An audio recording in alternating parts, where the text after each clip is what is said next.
I have such an interesting story for you guys today. It's about OP, whose name's Alex. Little does she know, her world is about to come crashing down. This was a Mr. Reddito exclusive, which means the author personally reached out to me and wanted this story presented on the channel. I am so excited you guys are here for this. If you're not subscribed, smash that subscribe button and let's jump right into this featured story. Mother always said I was naive. She used to say to not let appearances deceive you, but I never really understood what she meant by it back then. Maybe I've always been like this, always chasing after attractive things and beautifying those that were not. My name's Alex, but Mother used to call me Axie. I'm a 29-year-old interior decorator. For the past 6 years, I've been living with my husband Dane, in a home that he built from scratch. And I decorated with my heart and soul. At home that no longer emits the same love that we poured into it. A home that, no matter how beautiful it looks, cannot hide the ugliness that has taken root. A home that is now just a house.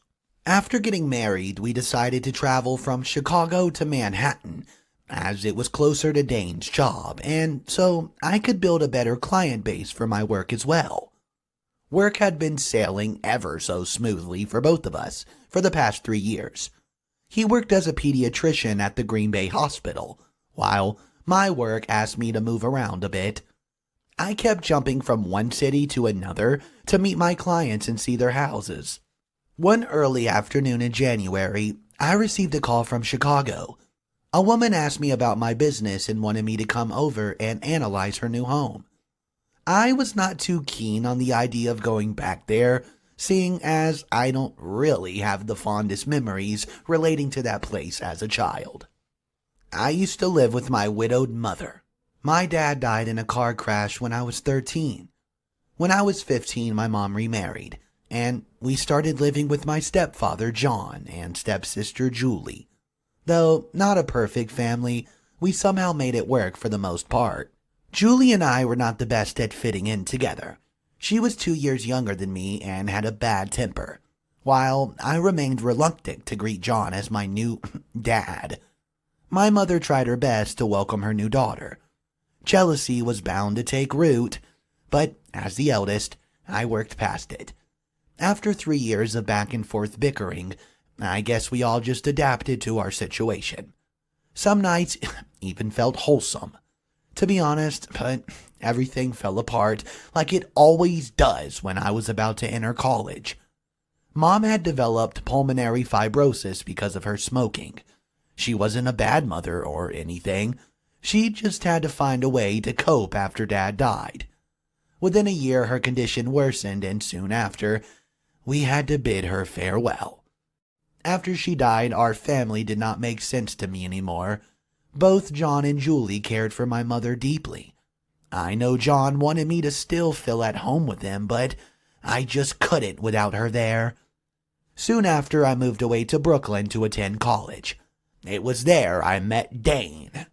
Dane entered my life when I needed something to rely on the most. With Dane, I was at home.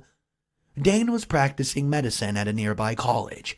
We met through some common friends and fell for each other, and soon after. After my graduation, he asked me to marry him. I guess I should have been more clear to him that day. I told him that I did not want kids, but he insisted on marrying me either way, thinking I'll change my mind someday. I decided to accept the job in hopes of reconnecting with my birthplace and reconciling with my past. Little did I know that the place would only cause me more pain. There was another reason for me going back to Chicago. You see, Dane and I had not been on the best terms since the past year. Him working as a pediatrician, it was obvious he wanted children, but I was just not ready. I was not ready to bring another being into this world and have its hopes and dreams taken away. My fears kept telling me that I was not ready to be a mother, that I may never be ready, and he knew that when he married me. So, How was it fair of him to have kept asking for the same thing over and over again? I tried to fill in the emptiness of our home with my extravagant decor and design, while he tried to keep himself busy with his patients to avoid feeling that something was amiss. But I guess he had enough of it, and so we got into an awful fight. This wasn't the first time this happened. I remember 5 years ago on our anniversary, when he finally realized that I may never change my mind about having children. He went away for a few weeks on some medical conferences in Chicago. I thought I lost him forever back then. But we moved past things somehow and managed to start over. But I guess I was wrong. Maybe we were both just pretending all this time. He goes to Chicago every few months due to his work. This time he left without saying a proper goodbye. I was worried that we had not sorted things out, so I decided to take on the job and go after him. I thought a trip away like this would rekindle our lost spark. Little did I know it was just burn everything to the ground. Kate was the name of my new client. She said that she was selling her house to a friend and that her friend wanted some help with the redesigning. So I packed up my stuff and went to Chicago. I tried calling Dane, but I guess he was still mad over what happened and was avoiding me. I called his friend Dennis to find out where he was staying and decided to book a room in the same hotel. I arrived at my hotel and inquired about Dane's whereabouts, but he wasn't in his room. I decided to take a walk down memory lane and visit my neighborhood instead. Kate's house was also in the same area, which I found odd at first, but left it as a coincidence.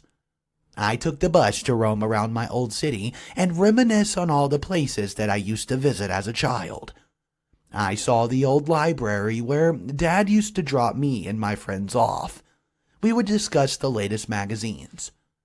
I saw the old Jack's Burgers place still up and running. Soon I arrived in my neighborhood and decided to walk the rest of the way.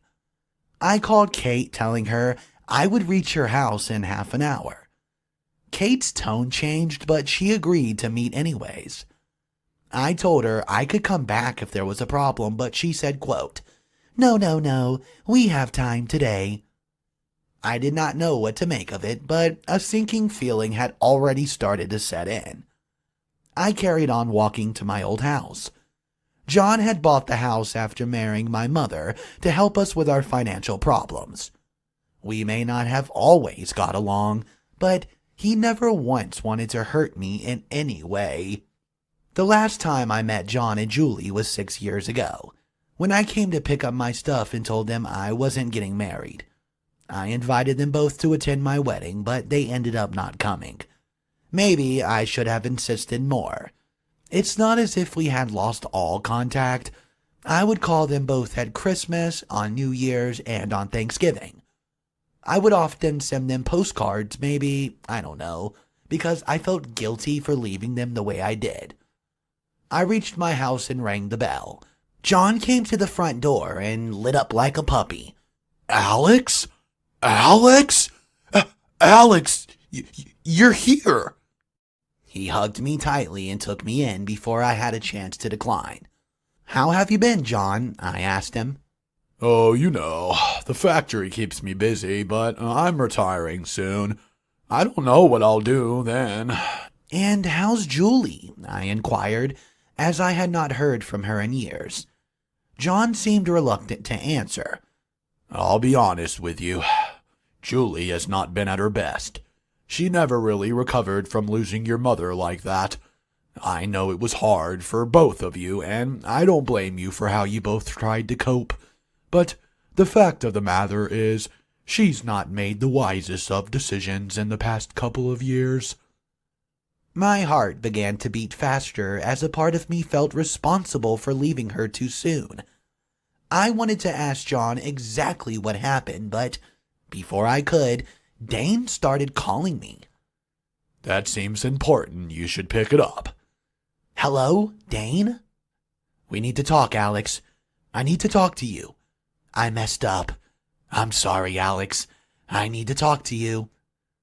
I was expecting an apology, but this seemed a bit too much, as if I was missing something.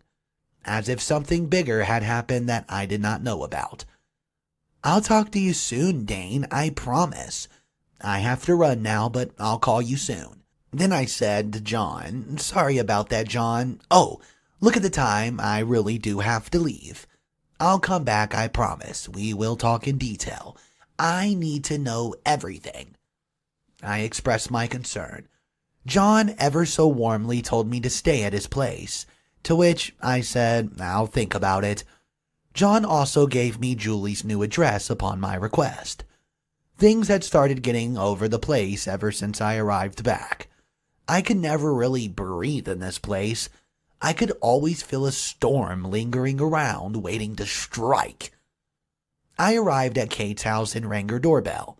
The door opened, and I was greeted by Kate and a young girl in her arms, who I presumed to be her daughter. "Hi, come on in. You must be Alex from Weekend Builds," she said. That's the name me and my partner gave to our startup. We all sat in the living room. "Yeah, I came as you requested to go over the design. Here I have brought some samples to fill you in with some ideas in mind. Once we're done with the analysts, I, along with my team, can begin our work shortly after." I kept mumbling, but it did not appear as if Kate wanted to hear about interior decorating. I hear the door open behind me and a woman comes out a little mad and a little scared. "Julie? Julie, is that you? Is it you? Isn't it? Oh, it's you. Oh my gosh, how's it been so long? Wait, why are you here? What's going on?" I kept on going, all confused. "Alex, why are you here?" I thought, no, this is not happening. This cannot be.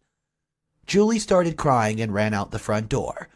"Please take a seat and let me explain," Kate insists. I sit down and take out my phone to see Julie's address John had shared. I was shocked to find out that it was the same address as Kate's house. "Kate, please tell me what's going on. Why is my sister in your house? Who even are you and why am I here?" I shouted. "Please calm down. I'll tell you everything," Kate expressed. Suddenly, Dane starts calling me, but I declined his call because I had to sort this mess out. "This is Anna, Julie's daughter," said Kate, holding the young girl in her arms. I thought I could not be phased further, but the shock rocked me to my core. "Go on," I said numbly. "You see, Anna and Kate have been living with me the past 4 years," said Kate. "But what does that have to do with me, and why am I here?" I inquired. "Kate, I am sorry, but I think it isn't my place to answer your questions." I get a call from John, which I pick up because I thought he would have some answers for me. John, what's going on? Where's Julie? What is happening?" I asked. "I'm so sorry, Alex. I had no idea you would become involved in all this. You must come here. Julie has something to tell you." I ordered Kate to bring Anna and come along with me. We got into Kate's car and started driving to John's place. Dane called me again, but I did not answer. "Kate, for God's sake, tell me what's going on. I'm going to have a heart attack with all this anxiety," I exclaimed. Kate remained silent. I held Anna on the way, looking at her with nothing but confused thoughts. We finally arrived at John's place, and I ran to the door and banged on it super hard. "Open up, John. Julie, are you in there?"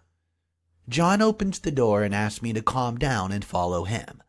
I obeyed, and we all walked behind John into the living room. I saw a man sitting on the couch and Julie crying one side of the room. As soon as I got a good look at the man, I fell to my knees. "Dane? What's going on? Why are you here?" I asked with my disappearing voice as things had already started falling into place. "I'm so sorry, Alex. I'm sorry. I did not know it was you," Julie kept repeating. Alex, I will tell you everything, please just, said Dane. I kept lying on the floor as all my energy had drained away somehow. Alex, you remember 5 years ago when we had that fight? I had come to Chicago. I wasn't in my right mind. I did not know what I was doing. I saw Julie on the side of the road that one night I was here, and we ended up sleeping together. I swear I did not mean, I don't know. She got pregnant. Dane kept going on as tears started rolling down my cheeks. I did not know what I've done. Julie, she called me a year later telling me that she gave birth to my child. She asked me for financial support, and I've been doing that ever since. I visited my daughter every few months to see how she's doing, but she said it wasn't enough. She wanted me to take the child or leave you and come stay with her and take care of our child together. And when I refused, she threatened to tell you everything. She got your business card from my things and threatened to tell you everything. John just kept explaining. I laid there in total dismay, as the worst had already happened. I did not know it was you, Alex. I did not know you were his wife. I did not know what happened before it was too late. I only found out when you arrived at my door. Julie tried to reason. Kate finally mustered up enough courage to explain what they both had done. We used your business card to bring you over and tell you everything. Julie wanted it to come out. She wanted to start over, but as soon as you came, we realized that you were her sister, explained Kate. Finally, after everyone had said their piece, silence muttered the room. I started looking into John's eyes as he was the only one that I could bear to see. Our whole marriage has been a lie. Our whole life together's been a lie. You lied to me, Dane. You lied to me. How could you do this to me? How could you when you knew everything? When you knew what I wanted and what I didn't want? Why didn't you realize what you wanted sooner? Why did you ruin so many lives, Dane? Why, Dane? I kept crying. I did not care for any of the answers he tried to give. I couldn't hear a word Julie was saying. John kept trying to comfort little Anna, who did not know why everyone was shouting. Dane kept telling me that he loved me and it was just a mistake. He wanted to explain everything to me, and he was about to be, but the conversation took a turn for the worst, and we ended up fighting. Julie kept apologizing, saying she did not know Dane was married back then and that I was his wife. 6 months have passed since everything occurred. I have had enough time to sulk and cry in the past few months. Dane and I decided to separate because clearly we wanted different things. Julie is doing much better financially and is taking care of Anna with the aid from Dane. I haven't forgotten Julie for what she did, but I can't seem to blame little Anna for anything. When I looked at her, I remembered little Alex that had to go through so much that did not make sense. I think I finally understood what mother meant. Living a lie was so much more comforting that I never questioned anything that might have disrupted it. But I think I am done being naive now. I think this time around, Alex will face the world looking directly at it. All of it, and not just the part she likes. That is, when I do find the strength to face the world again. That was one of the wildest rides of a story I've ever read. I couldn't see how it could have ended any other way. I mean, Alex had to separate from her significant other, right? Guys, let me know exactly what you would have done if you were Alex in her shoes and you just found out all this crazy information all at once. I think she actually handled it well, and it was so heartwarming at the end when she quote said, "I'll stop being naive now." I think this time around, Alex will face this world looking directly at it. All of it, and not just the part she likes. That is, when I do find the strength to face the world again. I love that part. Okay, guys, that's all I have for you today. Subscribe to the channel. Mr. Reddito is here daily. I hope you guys all have an amazing night, and I love every single one of you.